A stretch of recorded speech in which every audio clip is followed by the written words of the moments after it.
Hello. Welcome back to the David Watson podcast. Today I spoke with Marilyn, who wrote a book called Don't Walk Away, and we had a fascinating chat about her mum and dementia. I hope you enjoy.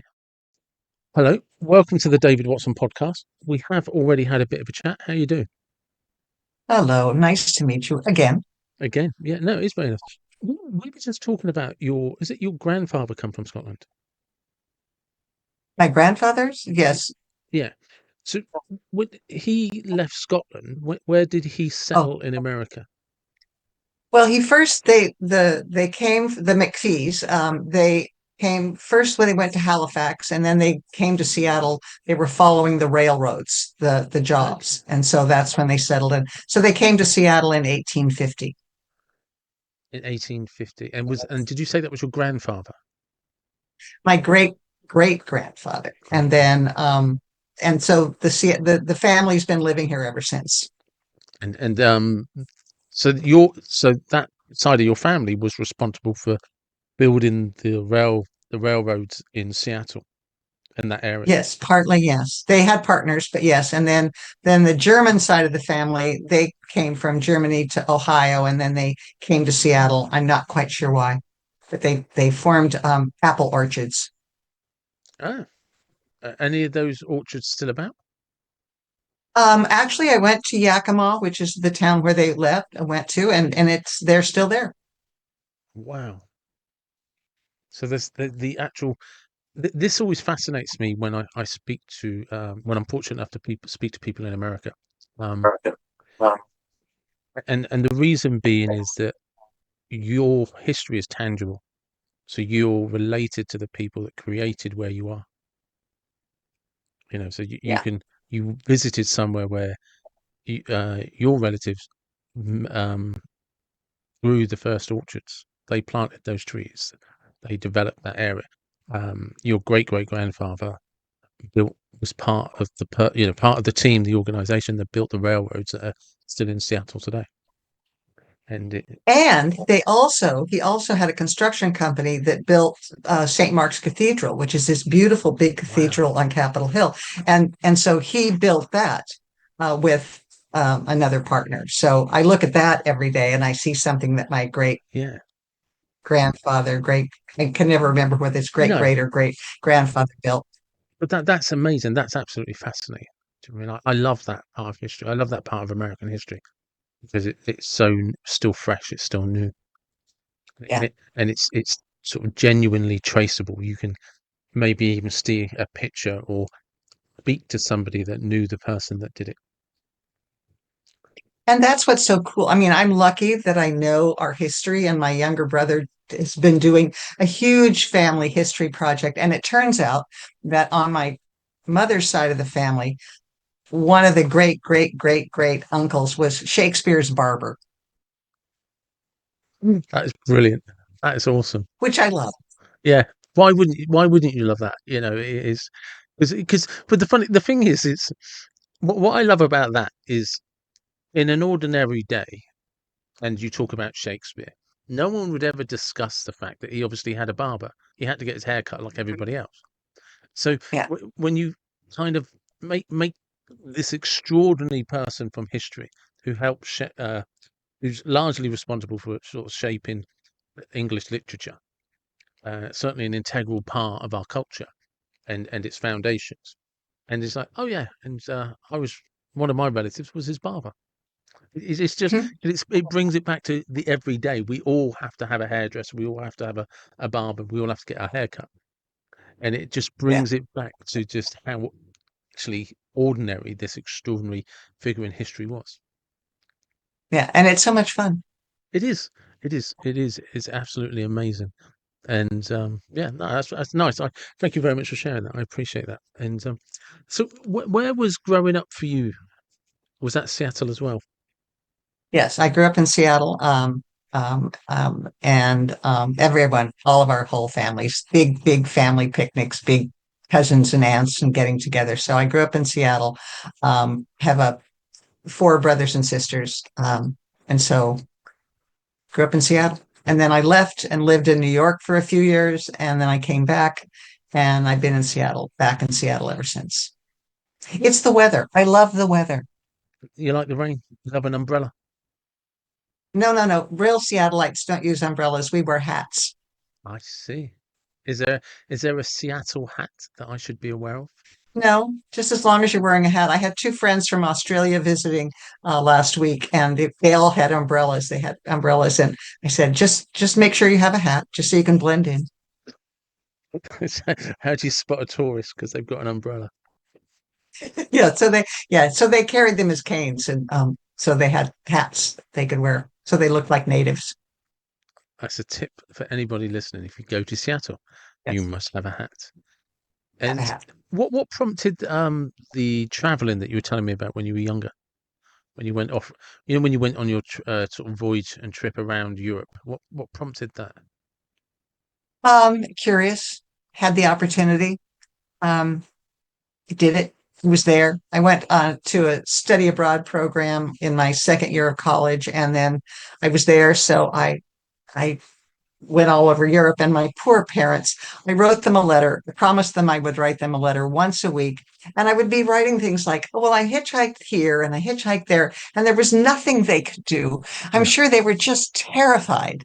Um, and I was just sort of, I was stupidly fearless. Anything I did, I just thought, well, nothing bad can happen to me. But of course, all sorts of horrible things could have happened to me, but they just didn't occur to me. And I was also 6 feet tall. So it was sort of hard for anybody to approach me. Um, I can just imagine.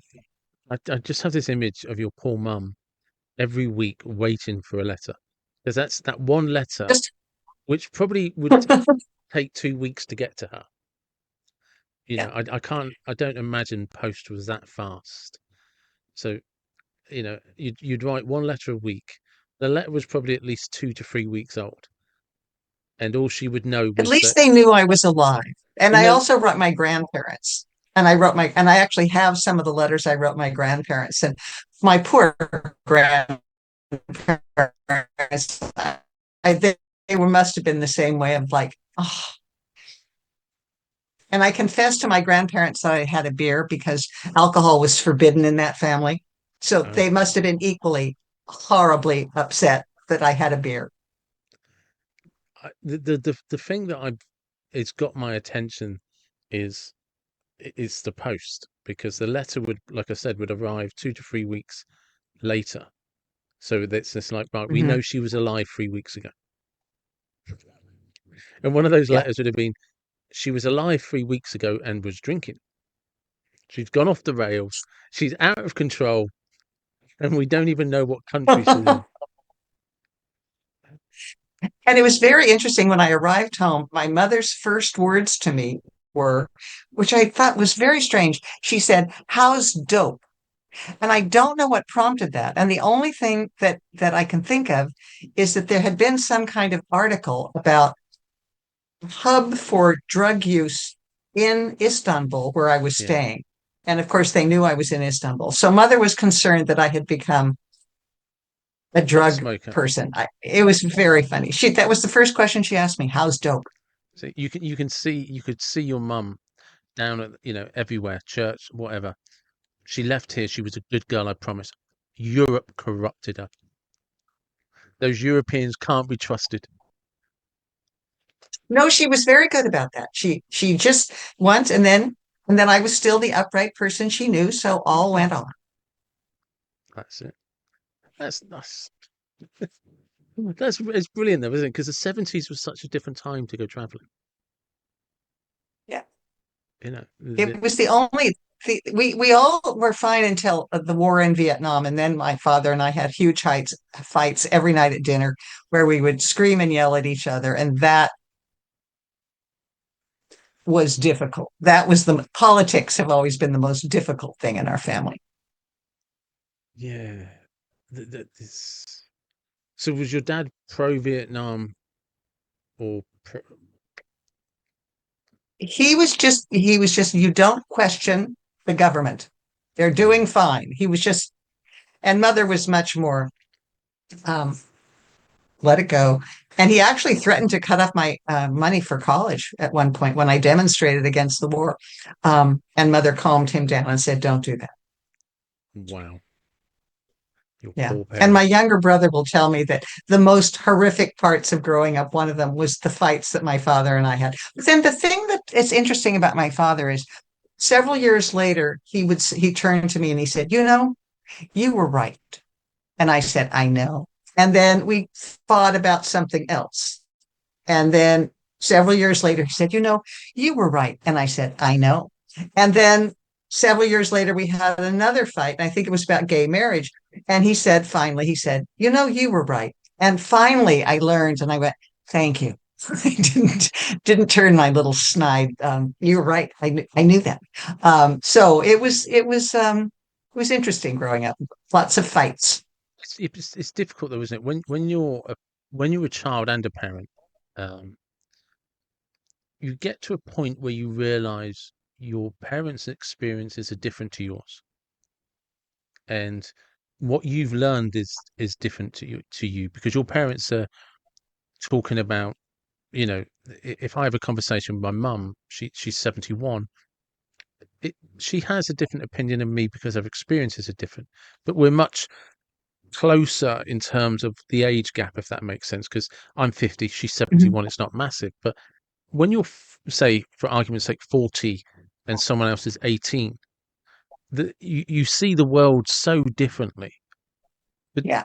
when it's a child with a parent, the parent still sees you as the child they picked up when they were 3 years old and fell over and scraped your knee. You're not an adult to them yet, Yeah. but to you, it's like, no, I don't need your help. I'm an adult. I'm independent. And it's Yeah. so those differences of opinion are not discussions, are they? It's still a parent telling you what's what, and it's kind of you Yeah. still trying to scream, do you not understand? I have my own opinions, my own thoughts. Yeah. and and I think the other thing that's is difficult when you get older as well is you just become reluctant to change, because gay marriage is an interesting one, because I think all of us agree to some extent that we all supported gay marriage. But when I see where it's gone down the road with the rainbows and the LGBT and transgender rights and all of that, it's like, that's not what I was supporting 20, 30 years ago. Do you know what I mean? Yeah. It kind of went down, but there's no guarantee that those things were ever connected or would ever happen, and nobody has that level of foresight. And I think it's the fear of how something might turn out is why people can sometimes have a very different reflection on something.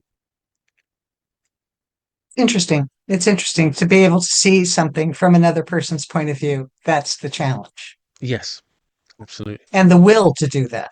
And there wasn't the will to do it in our family. We were just stuck in our channels. But it's an interesting viewpoint that that's sign of growing up. That's a sign of being an understanding human being.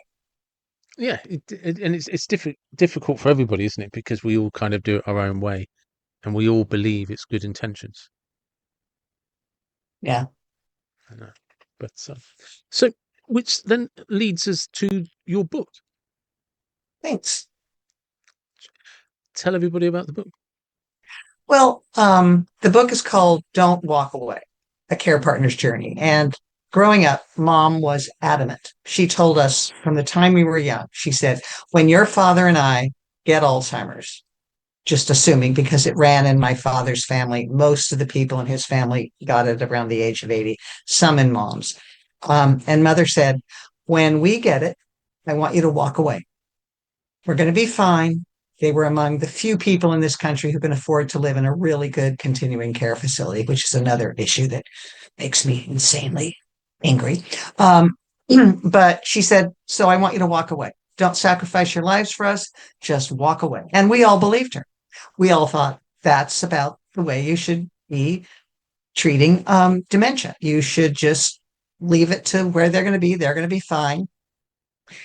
and And so all of us thought that. And my mom started to develop dementia in her early 80s. We surprised us because it was dad who was supposed to get it, but dad was developing Parkinson's. So he had his own issues. Um, And, but still, we pretty much let them just live their lives. And then when I went to graduate school in 2006, when I came back, it was during the recession and there were no jobs.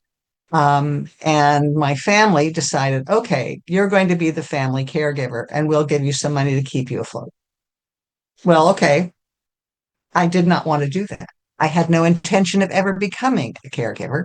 And I knew nothing and I didn't want to know anything. But there I was stuck. Um, so I was there. I wasn't having to do the day to day caregiving because where she lived, Horizon House, this wonderful place, was taking care of most of that. But I was the family conduit. I took make sure they went to their doctor's appointments, all that. Did my best, which wasn't very good, to make them happy. And this went on for about 8 months, and then I started to slow down and listen to my parents. After all, I did love them, and I wanted to see them be happy. And what was interesting is that mom wanted dad to be happy, and dad wanted mom to be happy because they adored one another, and they were married and best friends for 72 years. That's lovely. And so their needs became my needs. So what we were sharing was shared needs. And that enabled me to become a better caregiver. Not great, but better. Um, and then when dad died at 89, um, mom was, first of all, mom was just, there was another rule. There were rules in the family that when someone died, you were not supposed to cry. There were never to be funerals. There were never to be memorial services. The basic attitude was next. This was all sort of informed by my mother's side of the family, which were Scottish Calvinists. They all know they're going to heaven, so don't worry about it and just move on. And so we thought, all right, we're in the room with dad and mom, my brother and my sister and I. And we thought, should we wake her up? She was asleep. Will she have to live this all over again every day? Will she remember? Because she was entering mid stage of dementia. And, but yes, we woke her up. And I have never, ever seen such sadness. She swept. I was just astonishing. And finally, she calmed down and she went back to sleep. And the next morning, I got there early, and she remembered. We talked about dad, what a wonderful man he was. The next day, I got there early. She remembered, talked about dad. And the third day, I got there, and she was crying. And she said, I just want to be with your father. And I didn't even think. I summoned the mother of my youth and I said, well, mom, you should have thought of that before you started taking such good care of yourself. And she laughed and she said, well, that's life. And from then on, she put it in some kind of box and rejoined the world. She said, oh, Bob, about 40 times a day. And we kids chose to believe that she had moved on, but she was in fact mourning every day. But she was still making friends, becoming that same incredibly fabulous person that I knew growing up. And so she was very bored. So I took her to a painting class, and she hadn't painted since she was probably 6. She thought it was a stupid idea, only suitable for children. But I took her and she painted this fabulous painting. It was astonishing. It astonished her as well, although she claimed she didn't paint it. She said, I didn't do that. I don't do that. But the paintings were so interesting that I kept going back more and more often. And the paintings, when I would show them to people, their first reaction was always, I had no idea. The paintings effortlessly opened people's minds past the fear of dementia and enabled them to actually want to learn more. And same thing with work with me. And so after a while, it was just so fascinating. And then, of course, I turned it into a new job. I called it The Art of Alzheimer's, and it was about the ability of art to empower people living with dementia. Um, and then one day that changed again when I noticed her work had started to my mind, deteriorate. Same images, same scratchy lines. And So one day I got there early and we did everything she loved to do. We played Scrabble, which we did every day. We looked at the view, we took a walk, we sang. And then I took her to a painting class, and the painting completely changed. All of a sudden, warm animal images appeared. The colors were different. Sense of whimsy started to filter back through. And I went, oh, I see. I have a role to play in this. We're partners. So that's when I made the shift from being a caregiver, helping someone who needs my help, to partner, working with someone, being working together to build a life. And that was the key change. So for the next 9 years, that was my life with mom. Oh, excuse me. And it was fascinating. Um, what it changed from me, I saw her once a week dutifully, to I needed to see her. I wanted to see her. I assumed that she would look forward to my visits. And I realized quickly that far more important to her were the people she lived with, her friends. And so fortunately, her new family accepted me as a member of their family. And so I had the exposure to these wonderful people and realized that people living with dementia are wonderful individuals capable of living valuable lives with joy, with laughter, with meaning. And that became the guiding purpose of my book, which is to try to change the narrative of dementia and Alzheimer's from despair to hope. Um, because we think of people, so many people, and me when I began, um, as not having value, as empty shells where someone used to live. And we don't value them, and we don't put resources into enabling them to live a full life. And so that's my new quest, is to change our attitude towards dementia and to make people, to enable people to realize that there's hope there. And the book is all illustrated with mother's art. And so her art was fascinating because at the beginning, when she saw a flower, she would paint a flower. And then she started to transform them. So a zucchini became a dragon, and a butternut squash became this odd little creature with a face that just looked just like a blue meanie from Yellow Submarine. Um, and it was sort of like, she's telling me something. So the paintings enabled her to express thoughts and emotions she couldn't express verbally. And so it just, so my life with my mother is the most rewarding thing I've ever done. And it made me a much better person. When you say it's made you a much better person, how so?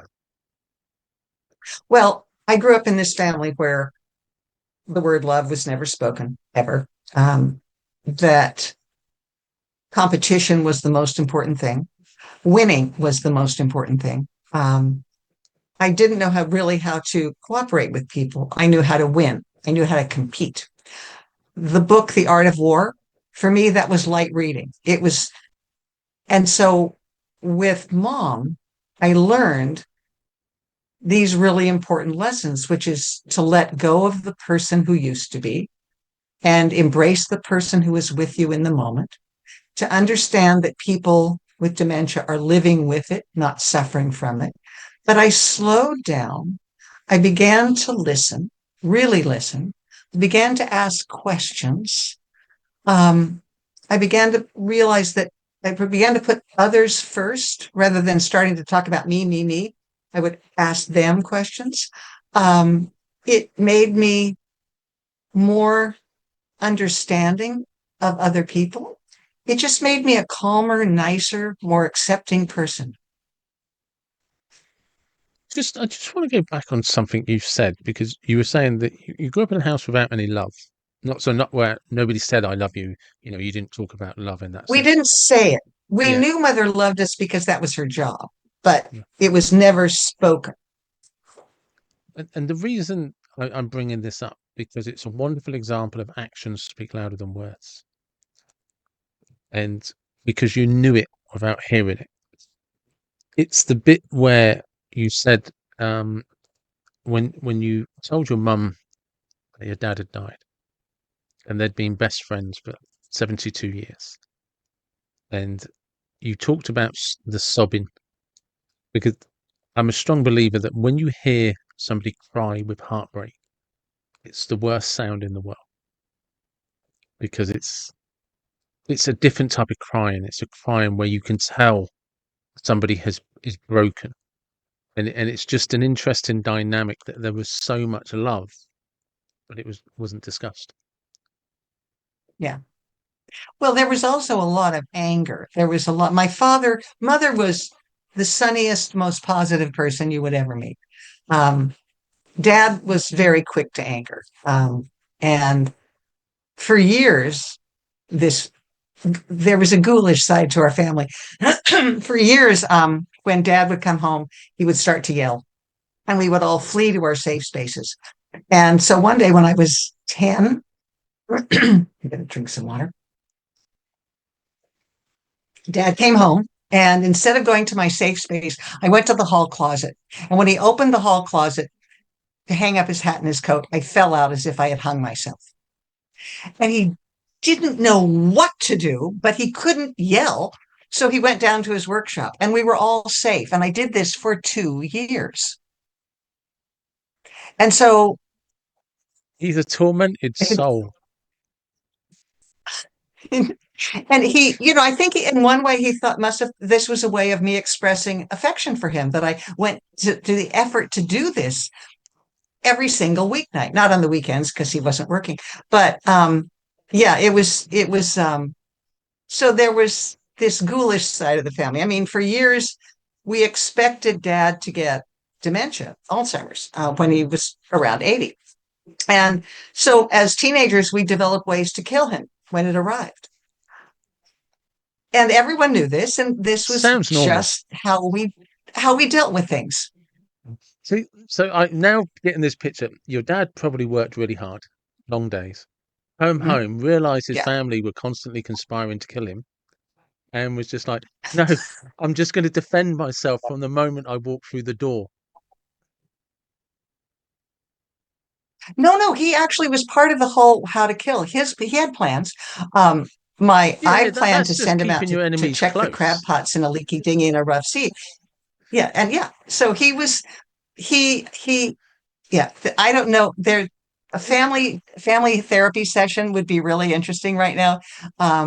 But yeah, so Dad was.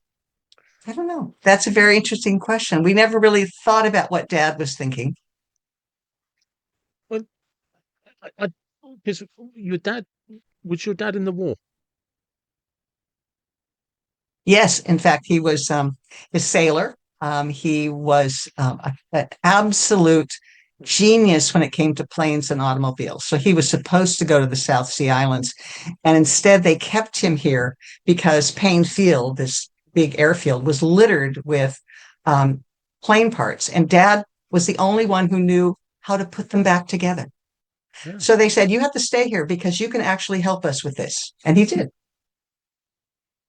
No, I'm wondering if he'd been in Europe, a lot of them struggled when they returned, and Yeah, my uncle Malcolm was in the Air Force, and he flew many um, planes over Japan. My aunt Louise was in the Waves, and mother was raising children and formed that big huge army of people who built the country. yeah. Wow. So after surviving the war, his children are trying to kill him. His wife, it turns out, loves him dearly.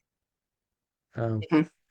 so no, it's but yeah. So the reason I mentioned that was just because of what you said about your mum, and there was that part where when you told her that her husband had died, and that she just sobbed, and I don't know why, it just always reminds me that whenever you hear that sound of somebody, it's a particular sound, and it only ever happens, the only time you hear that sound is when somebody has died or somebody's been betrayed.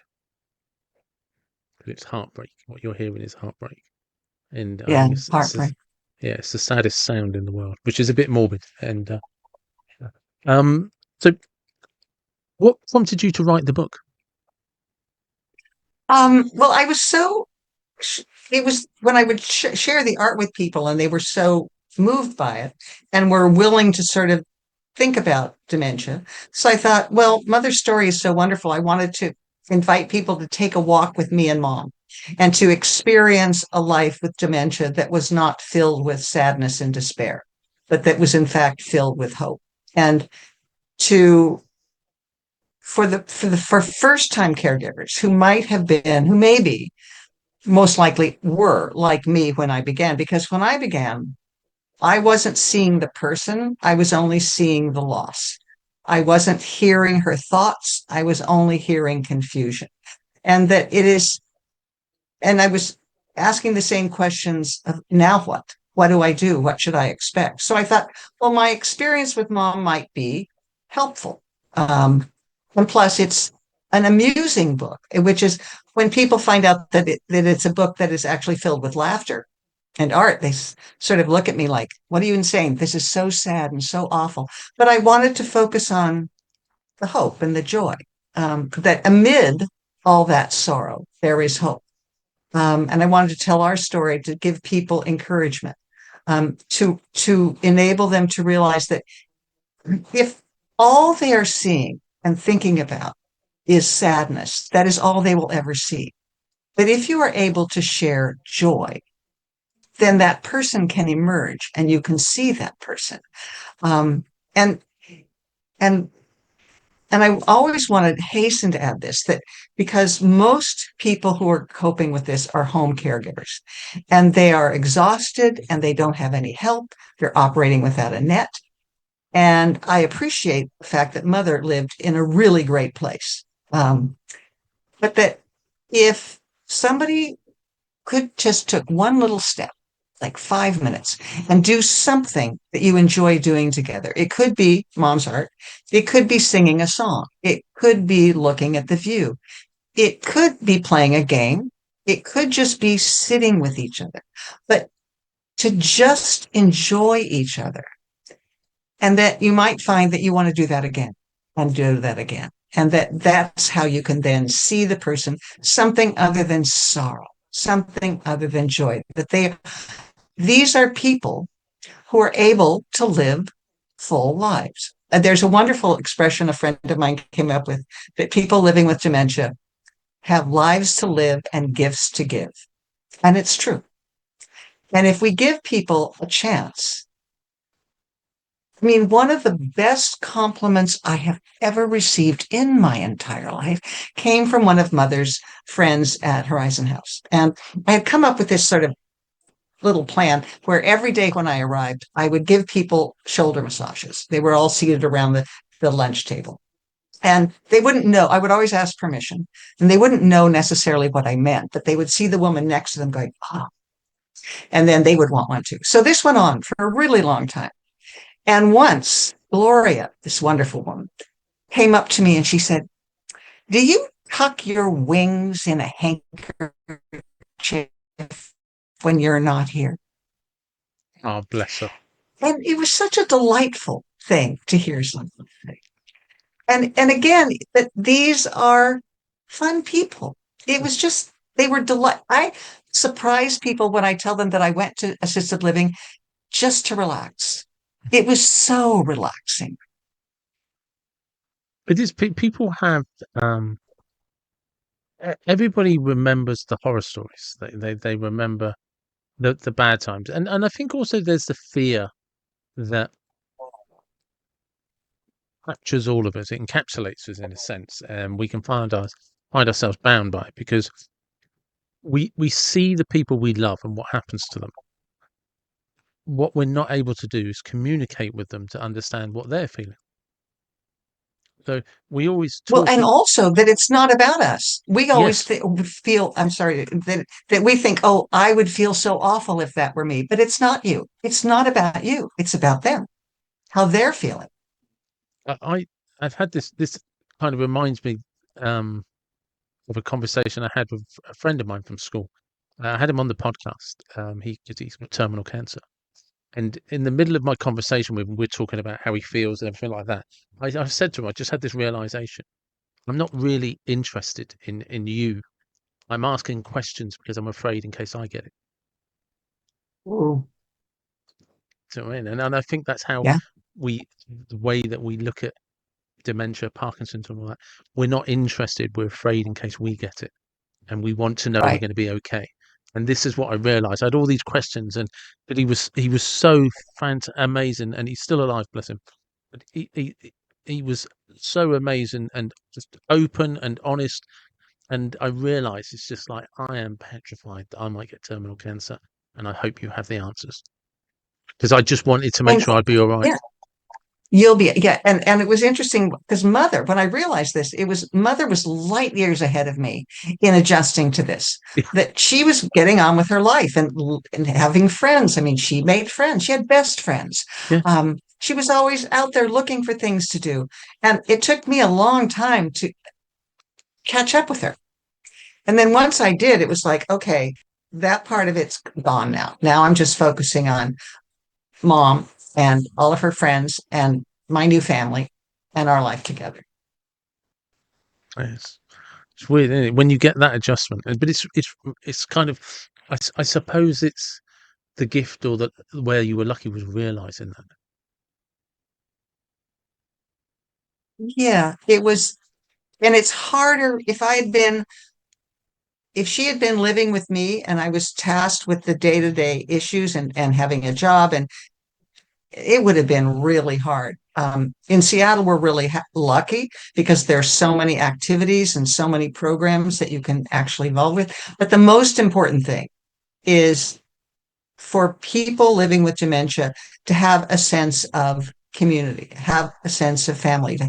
Mother's best friends. I mean, she had best friends, Kathleen and Phyllis. Phyllis never spoke, never spoke. She would coo, but she would never speak. And Kathleen was very stern. And somehow they met in the middle, and they were always looking for things to do. Um, they would go up on the roof and listen to the birds and talk about what the birds were saying to them. And then one day after that, Kathleen turned to me as we were leaving and she said, "We enjoy each other." And it was just, and it was again also putting yourself, this isn't about me. This is Hmm. about me being a member of their family. And I took that really seriously. Um, once there was this incredible woman named Suzanne, and she was cuddling this incredibly lifelike doll and just completely absorbed, paying no attention to anybody else. And I was doing all my shoulder massages, and I came up to her and I said, would the doll like a massage?" And she pointed to its toes. And together we massaged its tiny little toes. Oh, bless. And and that's what I also realized, that there are certain things that every single human being will always need, whether they Yeah. have dementia or whether they don't. The need for friendship, the need to laugh, the need to be of value, and the need to love and to be loved. That we share these things and that they're not the other. They're not some poor victim who needs our support. They're human beings and they can live with happiness if we give them the support they need. And if we learn how to just calm down, ask questions, listen. Once mother would say to me, well, not once, over and over and over and over and over again, "What do I think Seattle is going to be like in 15 years or 50 years or 250 years?" And at the beginning, I would come up with ideas and then sort of dismiss it. I said, well, maybe it'll be like this and then move on. And then I finally realized she's asking me this because it means something to her. And so I asked her finally, well, what do you think it's going to be like? And this torrent of ideas exploded. She said, maybe we'll all fly. Maybe we'll be underwater. Maybe women will start wearing skirts again. I mean, it was just so interesting. And I thought of all the things I missed, that if I had just asked her a question and listened, So it was a constant learning process. And that's another reason I wrote the book. It was like this constant learning process. And these weren't sad, sad lessons. I mean, sometimes, Yeah. we all know that this isn't going to get better, Yeah. but they were lessons that will help you be to hear and to think and to be a better partner with that person. It's interesting because we know for a fact that we are, by design, social animals. We, from the very beginning of time, we know we grew up in little groups which became tribes, and they were essential for how we evolved. They're essential for our well-being. They know from studies when, if you have young children in orphanages, if they're not cuddled, if they don't have somebody, that tactile interaction where somebody holds them and they mix with other people, they can have emotional development problems, even um, I believe even sort of cognitive problems, because they don't develop the same way. So it's one of the most essential parts of our evolution and how we expand as humans. So it's kind of bizarre that we would think that when somebody gets dementia, that they wouldn't need it. If anything, it should be, you're going to need the most basic of life support, and that's what it is. Being within a framework with other people where you feel like you belong, where you have a value, you know, because from the outside looking in, you don't see a purpose or a value to that. You know? We don't even see that they have any value as a human being. No, exactly. We completely dismiss that. And that's insane. But did you say the lady's name was Phyllis? I might have misheard it. Hmm? What did you say the lady's name was? There was three of them. Your mum, the lady that cooed, and the one Oh, who was quite stern. well, there was Phyllis and Kathleen. They were her best friends. Yeah. And one of them said, we all get along. Yeah. Yeah. We enjoy each other. We That's it. enjoy each We other. enjoy each other. And that's a purpose. That's a value. But we Hmm. but we overinflate, and yet we enjoy each other, we get along is the foundation of every family and friendship. Yeah. So I mean, we would misinterpret what we're seeing, because they basically, there's this trio who have the fundamental kind of building blocks of what you need. We need each other, Yeah. and that's our value. That's our purpose. Each other. We're just here for each other, and every one of us. It we When we're aware that the other person is there, we're okay. Yeah. It's so simple, and it's amazing how we miss that. Yeah. We just completely discount their human needs. So that mother and I just had fun and all the women in assisted living. And then once, Harry, I was always at the ladies' table with mom's friends, but then there were all these other tables, and there was this one table with men.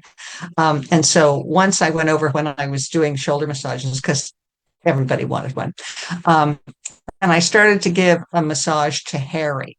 And as I was massaging him, these chirps started to emerge. Started going, huh. And then all of a sudden, tones started to emerge. And he started to sing a song. And everybody was just wrapped with intention, the entire lunchroom. And I kept massaging him and he kept singing. And then I finally realized I should stop because the food is getting cold. And I stopped. And when I stopped, everybody in the room applauded. It was Oh, just yeah, so wonderful. It was just yeah. this group of people who were all enjoying one another. It was just great. And it's always a shame when we get older, and when you kind of like you've dementia, or you could just be 90. Um, Mhm. People, they don't see you. They don't see who you are, because you don't know who anybody is until you get to know them for a while. But everybody around that table at some point in time would have had an amazing adventure in their life, or possibly. They'd have done Mhm. some incredible things, seen some incredible things. Some of them would have Felt survived something. the most apocalyptic conditions, to Hmm. walk away, to walk around with a smile on their face. And other people would have glided through life with a little bit more ease. But they would have all had these, especially in that era of America where it was, you basically got the 1900s onwards, um, and it was probably, the way that when you look at the history of America and how it developed and evolved, the Roaring Twenties, the Depression, sorry, the 30s, and then the wars and the 50s, and then you kind of get the 60s and the Nixon scandals and the 70s, you know, the civil rights movements and all of that. So everybody would have had these fascinating stories, but they're now just a group of unnoticed people around a lunch table. Yeah. Yeah. And it that was also, they were so not just delightful, but these were funny, witty people. Yeah. Um, that when mom died, which she was 96, when mom died, almost the first thing I did was that I went back there just to be with them. Mm. And two of them were reminiscing about mother. One was Evelyn, and she was 104. And one was Ruby, who was from Atlanta. She had this delicious Southern drawl. And Ruby held up this little red plastic flower. And she said, I think about Jean every time I see this. You want to know why? And I said, why? And she said, because she tried to eat it. It's So just, mother died and I could laugh. It was yeah, but it's just beautiful. delightful people. Yeah. It is, and I do get over nostalgic. I'm definitely guilty of that, but I can, you can imagine those people around the table hearing Buddy Holly for the first time, hearing Elvis for the first time. Yeah, Hmm. do you know what I mean? Some of the greatest artists that were a part of the 20th century, and the birth of rock and roll, and all of these amazing things, and they would have been in their prime, hearing it on the radio, hearing it, the first time, and Yeah. V8 engines, and all of this, that rock and roll era that they would have been a significant part of, and yeah, and then when I think about people like that, because all of those people now are in their 90s or they're 100. I mean, and you don't imagine them sort of jiving in their 20s. Do you know what I mean? Just in these dance halls, going crazy Mhm. with their, flared skirts and I mean, suede shoes and all of that. It's, you know, it, yeah. I don't know why that I always go back there, but I do know why, but yeah. That is appreciating the enduring personhood Mm, of every single person who is living with dementia, of every single person, mm, and and acknowledging it and enjoying it. And that I once did an interview with somebody about the book, and I was talking like this about these wonderful experiences I had. And then she would always interrupt and say, yes, but isn't it awful? mm. But isn't it so sad? And I say, yes, but you would think that. And this, we always came back to, but isn't it awful? And that there's such a deep commitment to the sadness and sorrow of this Yes. disease, which I can only put down to fear But about that how that's I'm what I going to feel. yeah. And, and so that's the other, that's why the art is so important in the book, because you see the art and you go, that is so interesting. Yeah. Um, and it just takes the fear away and enables you to suddenly, okay, I would like to learn more. That's fascinating. Um, It it, is. it, and I have the, Yeah, so for reference, my full-time job is I work in care, and I specialize with people with head injuries. And hmm, the hardest thing for me to teach people is you have to look at who the person is. So you need to know, or you need to try and find out who they were before the head injury, because yeah, somewhere that person still exists, and yes. that's the person that you're trying to communicate with. Somewhere deep in that subconscious, regardless of what's been lost. there was a person that, you know, held hands for the first time, kissed for the first time, heard their first record, bought their first car, held their first child. Do you know what I mean? All of these things that we normalize, but they were all firsts. And, and now what you have is a person that can almost be kind of, it's like a shell's being placed around them where we think of them as just a function, which is like, Ah, no, that I understand that there is a function that we need them to do for their daily routine. I appreciate that's my job to help rehabilitate that so they have some sort of routine. But the shell contains a person who had feelings, who had experiences, has seen things that you and I wouldn't have seen, experienced things that you and I wouldn't have experienced, and have their own memories and their own interpretations and their own emotions. And even if they're not able to express them, or understand them, or remember them, they still have a lingering impact that exists. And if you think, when I think about, I always try and focus on the date, the date of birth, because that'll give me an idea of what culture they grew up in, what TV programs, who were the sports stars when they were 10, who when they were 20, who was on TV, what was the music, because they would have been immersed in that. And mhm. when you and then the reason for doing it as a practice is because just by design, you then start trying to piece together this jigsaw who this person was. And when you do that and invest in who they were, you can't then stop seeing them as anything other than a person. As who they are. I mean, the Yeah. one thing that is important is that for me, and I think this is true, that for people living with dementia, there's so many people who say, don't you remember? Or do you remember? Which is they're remembering something isn't the point. They're living with joy or Yeah. happiness is the point. And But that's one of the things I wish I'd known and that I wish people in assisted living facilities would do, if I had known a lot about the people who were in that facility, I would have been such a better yeah. partner. If I had known what Gloria had done, and then that Phyllis turns out to have been a music teacher. It's, There was this is this one time when we were drumming. We did a drum circle, and she was just drumming and beating and beating and beating, and all of a sudden, and then someone said afterwards she'd been used to be a music teacher, and I said, well, of course, then that it would give you so much more to discuss. Um, Well, this is it, because yeah, you said it's like yeah, people will say, "Don't you remember? Do you remember?" And at that moment, yeah, no, you're looking at the shell you've placed around them. You know what I yeah, mean? Look at, like you say, the music teacher. Who was the carpenter? Who was the construction guy? Who was the delivery driver? Who was the mother of five? The grandmother of 20? You know, they're- but they don't.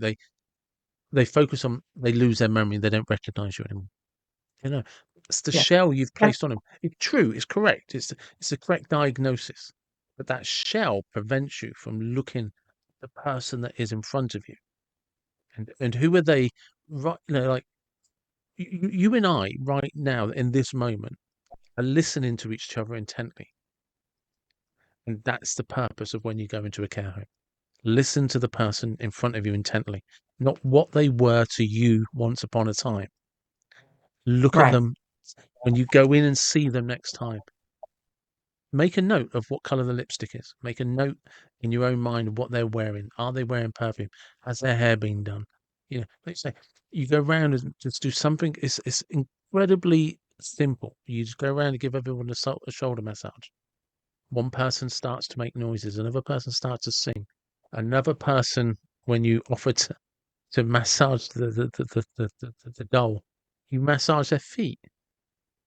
In that brief moment, there's a connection.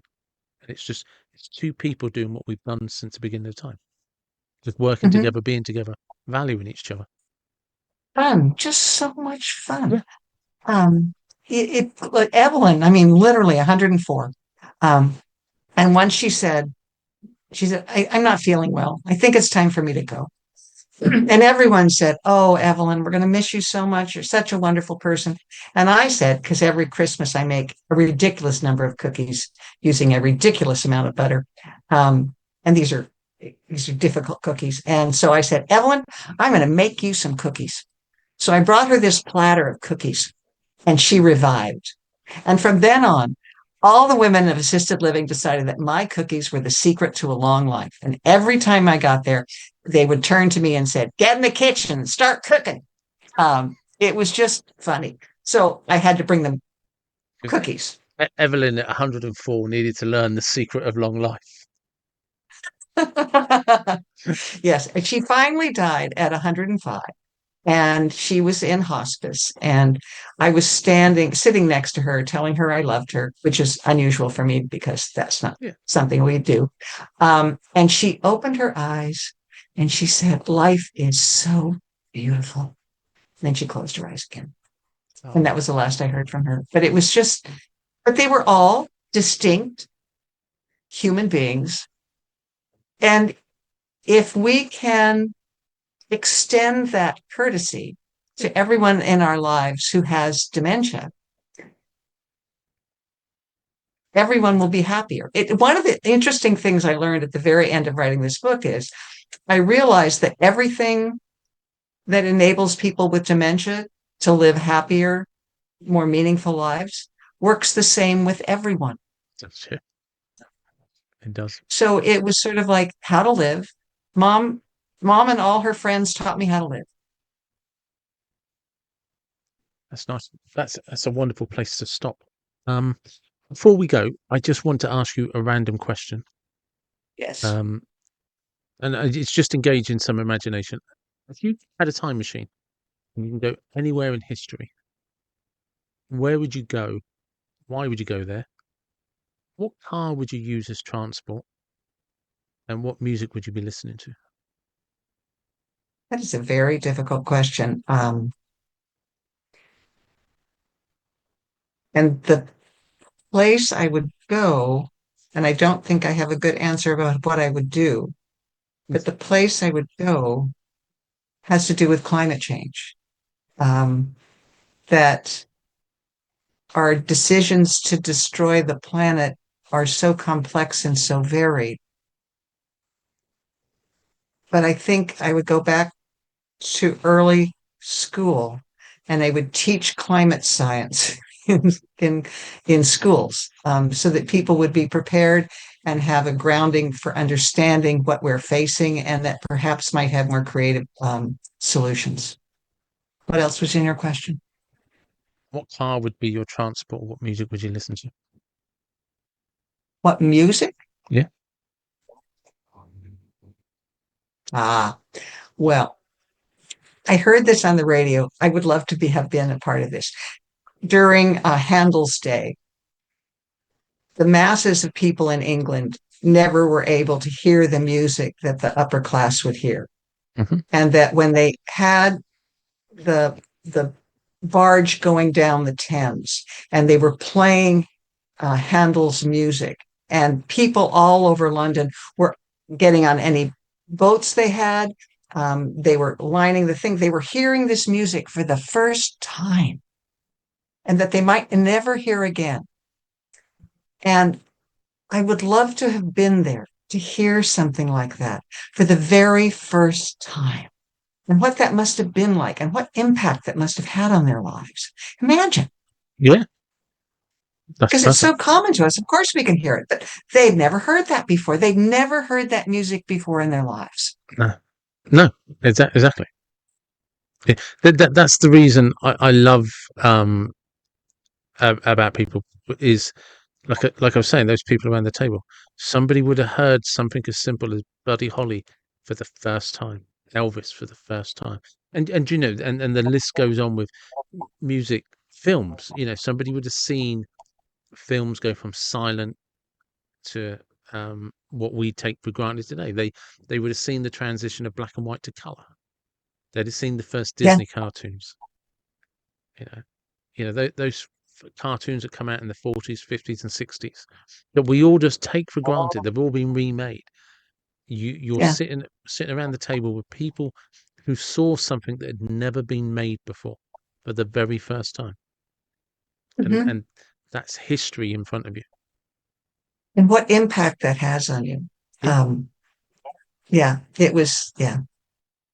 So that has stuck with me ever since I heard it on the radio. It was just like, oh, imagine. yeah, it's amazing, and that's a perfect place to stop. Thank you very much for your time. I appreciate it. Well, I should tell you how people can find out about the book. Yeah, They go on. should go to our website. It's called Don't Walk Away, A Care Partner's Journey. It's on Amazon, and you can go to don'twalkaway.net to find out more. And all the links will be in the description. Yep. Perfect. Thank you very much. Thank you. Thank you so much. This has been delightful.